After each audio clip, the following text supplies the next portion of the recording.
What is going on, everybody? It is Will here, and today I would like to begin a video series, sort of over time, of how my brain works. As I go throughout my day now, I write down my thoughts into little bullet points, and I kind of just expand on them. A lot of times this happens when I'm at work. These are the thoughts that I have based on observations from the people that I see, or just things that come into my head. And I wanted to create sort of like a series where I just write it down and then kind of go over them in a later video.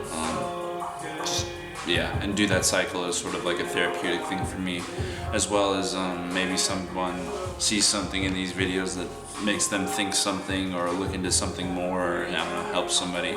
Because ultimately, in a few years or after I'm dead, no one will know who I am or anything that I did, and the same thing goes for anyone. Doesn't matter how rich, famous you are, we will all be forgotten, so it might as well just do.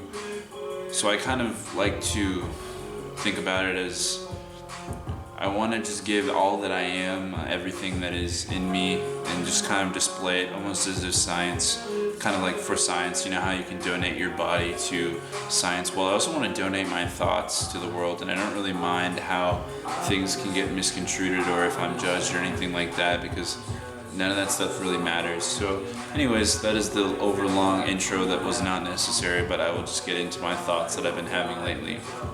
So something that's really important to me that I think would help the world is if we acknowledge the existence of a soul. If you look at the big picture of everything, it's as we look through time at past civilizations, a civilization is formed and then it's slowly destroyed from the inside out through the corruption of morals. And you can see that pattern happening here. Rome was a massive empire that eventually fell. We have different empires, like ancient Egypt was a huge empire that eventually fell. So it seems like even civilizations in China and like Japan and all of those Asia countries over in Asia from long ago were massive and huge, and then they fell. And the theme that we can see there that led to the eventual fall is the moral corruption, an internal corruption of the people there slowly destroyed the civilization, and it fell, it couldn't sustain itself. And we can see that pattern happening again. I mean, I live in the United States, so I can definitely say it in my country. I can see the people the people are sick, whether it's with addictions or with emotional issues or mental issues. Everyone has something going on in their life that is debilitating them. And if you can see the people that are supposedly in charge of our country, it's not too common or not uncommon for us to find that they're also engaged in some sort of moral internal corruption.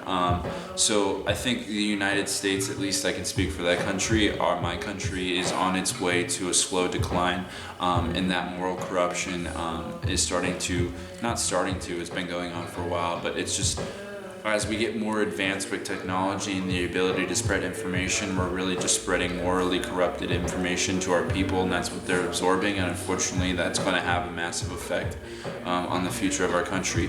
Based off the things that we put on the news and based off the things that we put into our music, into our art, into our TV, we're not making intelligent future generations, we're actually destroying them. The marijuana, I don't know, I used to smoke weed, so I understand the appeal, but the cigarettes, the alcohol, all the drugs that we give our people aren't making them more intelligent, it's actually destroying them.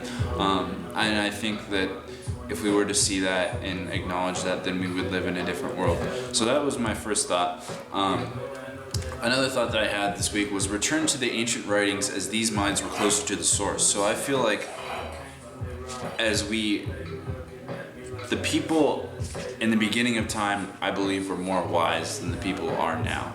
Because we have way too many things that are just false information that we put out there, unnecessary information. Like, we divide ourselves by colors, by height, by anything we can get our thoughts or minds on. We discriminate on each other based off our butt size and our boob size and things like that. It's very all silly. So as you can see, as we move through time, we literally become almost dumber. We don't become smarter. Science has been found many times to be a farce. The information that's true in science, supposedly the top people, the top minds of the world, so many times it's been found to be corrupted by greed. People just want to appear smart, but they're not smart. So I think if we were in order to create a new civilization that would hypothetically be based off of a longevity, or if that would be the desire for it to live in peace, you'd actually have to look back at the principles of ancient civilizations at the early years, not the end of the years. It's just something that happens over time. We just become more corrupt, and I don't understand why exactly. I mean, I have an idea, but I'm not really going to go over that in this video. Because over time, again, we complicate our thoughts through ourself. We want to feel like we're individuals. We need to boost our own ego, but ultimately, again, no one's going to remember you in 100 years or after you die. So what's the point of living for yourself? Why not live for, I mean, a little bit of yourself, you got to keep yourself food and healthy, but ultimately it's good to help others, live for more than yourself, because I don't really believe the whole universe, this whole existence, the whole experience that is this is about the self. It doesn't seem like that doesn't really make any sense. So let me pause. Okay, because I think, again, like the thing that's really interesting about old teachings is that the principles still apply today. Stuff that Jesus taught still applies today. In the right now moment, he knew how the heart worked. For example, one of my favorite things that I've read recently is that it's not what comes into a man that pollutes him, it's what comes out of a man that pollutes the heart. And if you ever realize, if you ever get angry and you say something that is hurtful to somebody else because you're hurt, you realize that like, as you're saying those things, it actually hurts you. You feel something in your heart. And it's like that corruption, that those things that are coming out of you, they have an effect on your heart. The heart, it seems to be like clay, constantly molding based off your actions. And if you want to mold your heart into a mold of peace, you have to be conscious of what you're putting out through it. The heart is an incredible thing that we don't fully understand. It's not just a muscle that, keeps blood flow through your body. It's something more than that. It affects how you feel, like on so many different levels. So yeah, Jesus had a deep understanding of how the heart works. And then my next thought after that is a theory of what we are and how this all is if you look at Star Trek, you'll see, which is an old television shows, I mean, it's not totally old, there's new stuff now, but that's not the point, is that you have a bunch of people inside of a contained thing, a spaceship, and they're all wearing, the uniforms are different, but imagine if it was all those people in that contained unit, the spaceship, and they're all wearing the same uniform, and they're all bald, and they're all working together to complete one complicated task. But imagine that they're one thing. Imagine that each individual character doesn't have a self, doesn't have an ego, doesn't have a pride. The captain just talks to the other person and they just communicate, and that's it. So I imagine that but they're one thing, they're one consciousness, just split up into different things. However, the problem is those individual pieces now have a self. They now think they can go on their own and have self-desires and things like that, and that's where the problems come.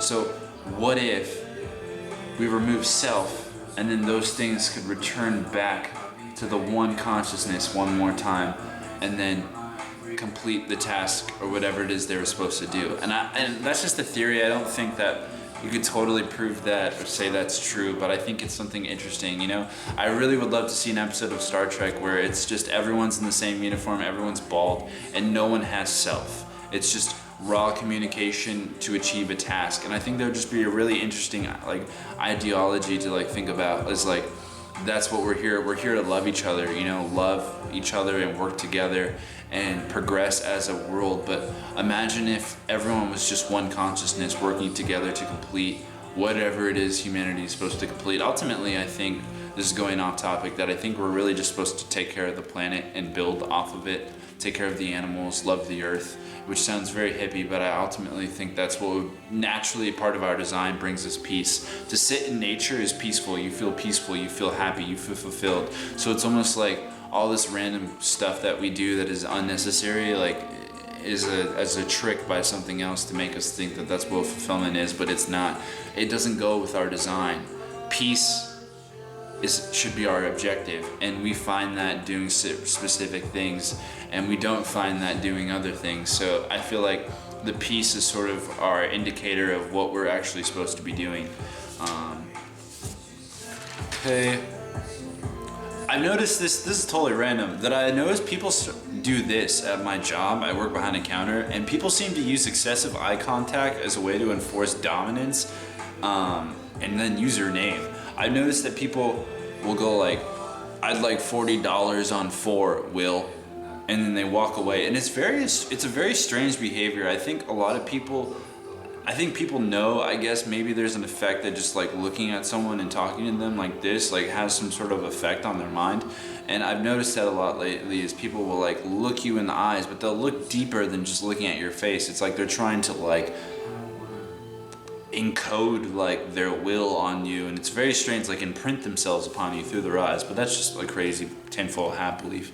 I don't know if people are actually intentionally doing that or if that's just me assuming things. But anyways, any anger or frustration is a deep-rooted reflection of pain. So if you see somebody that's having a bad day and they're not afraid to let everybody know, usually it's because they're frustrated with themselves or in their kind of pain. So whenever someone's being rude to you, I immediately have reworked my brain to this person's suffering from something and they need compassion. That way it keeps love in your heart, and that way it doesn't allow that person's bad energy to come into you. So if you look again at somebody's having a bad day, they're screaming, they're cussing, they're angry, they're pissed off, it's because they're hurt.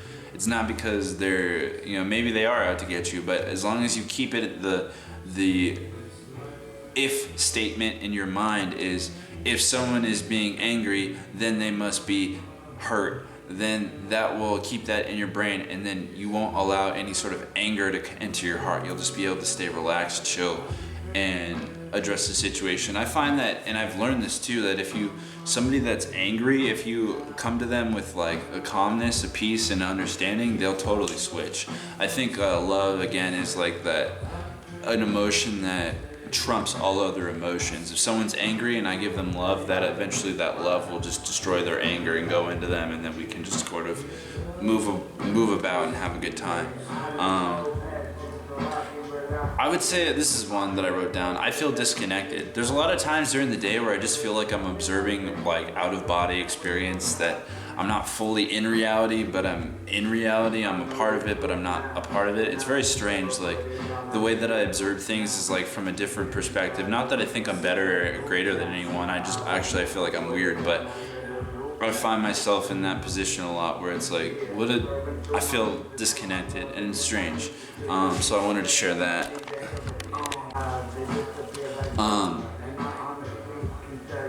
So here's one. It is written inevitably that the world will fall to chaos. The only choice is the actions we take as individual souls in the meantime.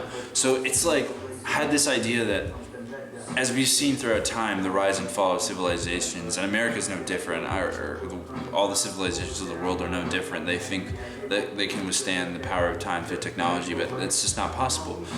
They're corrupt themselves. And just because you have technology doesn't mean you're going to be able to,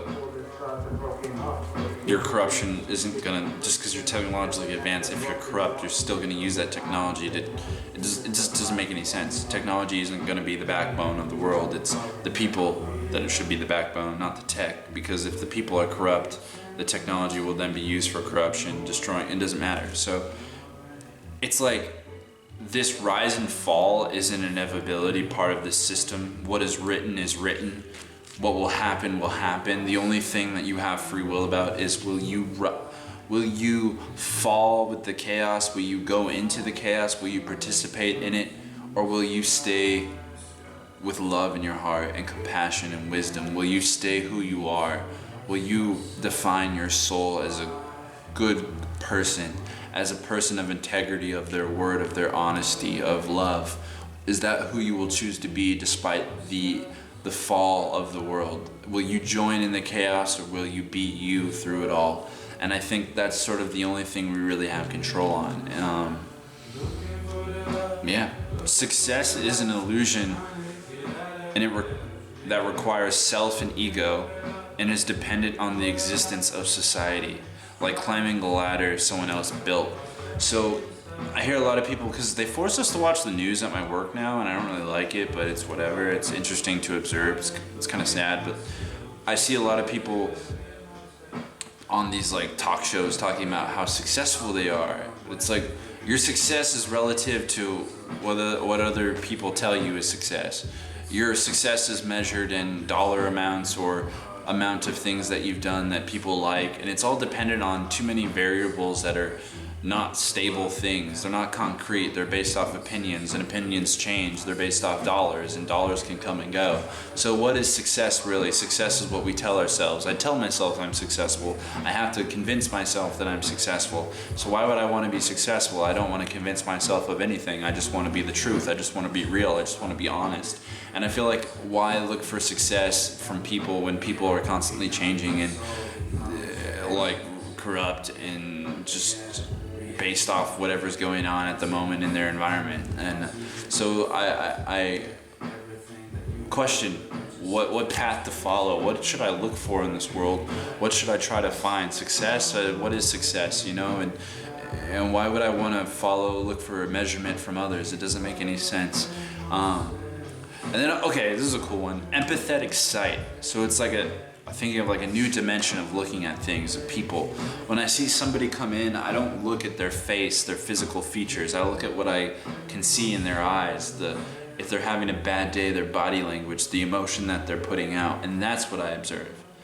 Their energy, not what they look like, or the tattoos on their face, or the clothes that they wear. I look what's in their eyes, what's in their soul. That's what I try to look at. That's what I try to deduce. And I think, like, so that way I can empathize with how they're feeling and then address them from that level. You know, I think that's the best way to look at people, because really whatever we're putting out is a reflection of what's inside. So if we can see through the reflection and actually see what's inside, then we can get a better judge of how to assess a situation moving forward with a person. And I feel like that's a better way to communicate and to move forward in a relationship with somebody, or just a short communication, or a business, or anything like that, is empathetic sight. You know, look what's inside versus like what they're putting out. And this is one of my favorite thoughts that I have, is we are machines with the ability to create memories based off emotional reactions. So what we're putting out is consistently creating our reality. What's inside that I'm putting out into my world, the universe, is constantly changing. On a person-to-person level, how I treat others is how they'll treat me. And then I believe on a sort of unseen sort of universe way is what if I put love into the universe will shift events around me that will put me onto a path of fulfillment of love. Or if I put out hate, violence, and things like that, I'm only going to stay on that path. If I have pride in my heart and I show my ego and my pride, I'm going to live a path of pride and ego.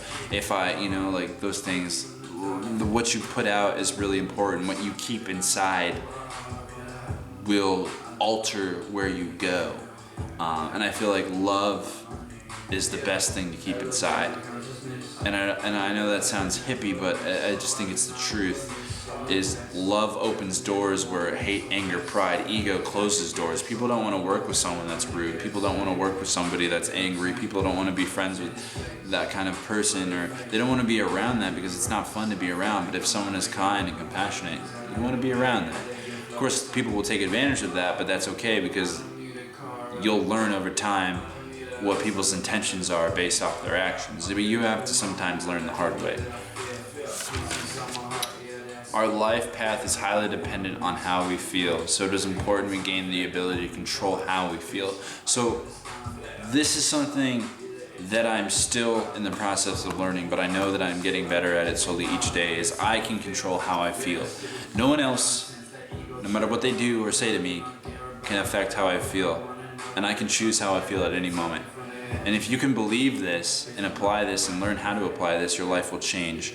You'll no longer be a slave to what others tell you you are, or what your worth is from other people, or your environment tells you you have to be this. You can be happy, you can feel happy. It is your right to feel and be happy every day of your life, because life is a gift and a one-time experience that you should get to enjoy. And I'm going to leave it at that.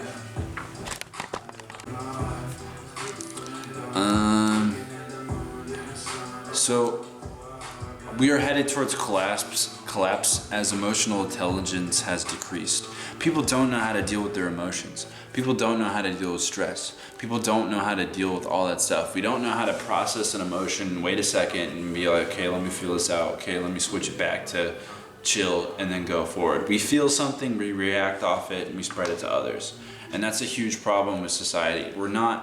There's such thing as emotional intelligence, and the United States doesn't have it. The majority of the people don't have emotional intelligence. I've seen adults beat each other up, throw fits, get rowdy at sports games. We don't have emotional intelligence. We don't know how to control our emotions, and that's just the norm. America is not great. We don't live in a great country. We don't have emotional intelligence. We road rage. We flip each other off. We beat each other up in the streets. This isn't a great country, and it never was. We don't have emotional intelligence. We still have war. We still we still do silly things. This is not a great country, and it never was. We don't have emotional intelligence. And once we can have emotional intelligence and learn how to deal and react with our emotions appropriately, then yes, we can be a great country. Yes, we can move in a direction that is beneficial for all people, not just the few.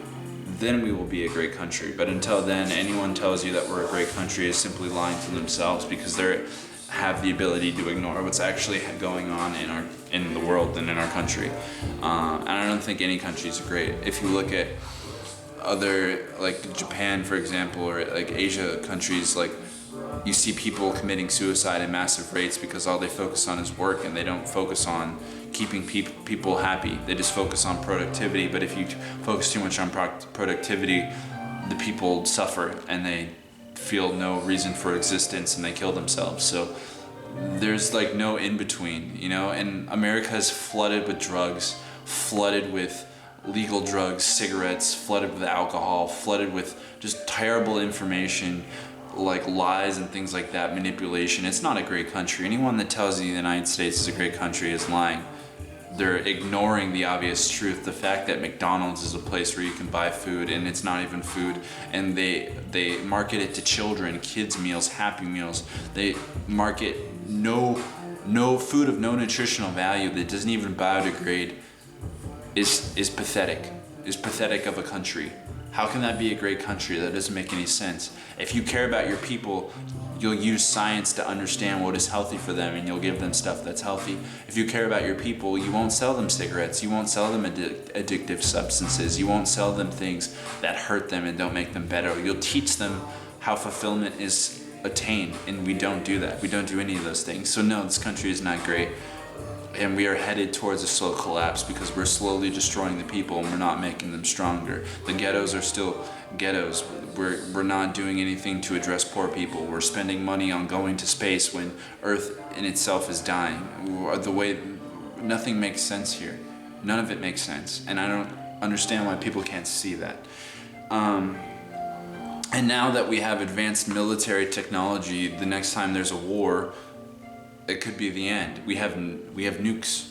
All it takes is one of those or a few of those, and boom, everyone's gone. And those will be launched when the next collapse happens, and we don't know how that is. Now the world is telling you what to put in your body, and that you need to be injected with something that there is no real information on, so that you can travel and things like that, and it makes no sense. And I've noticed a lot of blaming Russia for things. And I've noticed that with the trend that the United States has is they blame another country for something, and then they use that as an excuse to go to war with them. So they blamed Russia for involvement in the election. Now they're blaming Russia for hacking United States, like important places like mainframes, power mainframes, like pipelines and things like that. They're blaming them for hacking us and blaming it on Russia. And I feel like they're doing it in small increments over a pretty long amount of time to eventually have enough excuses to go to war with Russia, to sacrifice more people to a war that will achieve nothing. And then, this is my favorite thought, and I will react with this, is that God made all people. Whether you believe it or not, we are creation. We were created by something, whether you believe it's God or whoever. You look at time, space, everything that is encompassed to make this reality, this experience that I am a part of, that you are a part of. It is a design, the way that it all interweaves together. It is a beautiful design. It is amazing. There's principles from like, it's just so detailed in how we can look at it. But once you see it, you'll see that it is a design. Everything is tied together beautifully to make what we are and how we are. And I believe something exists outside of all of this and can look inside of it. And it is amazing to think that way. And I like the Bible, I really do. And so my thought that I had today is God created man, and God loves all man, all creation. Even if we're sinners, God loves us. And so the thought that I had today is, if God created each and every person and loves them, then I too will love each person, no matter how they treat me. Like a brother, like a sister, I will love each person that I come in contact with and try to be like the one I wish to be like, which is the one that made me. And I hope one day we can all have that ideology, is to love each other and uplift each other and support each other and be there for each other when we can. I pray this world can see that one day. I pray. Thank you.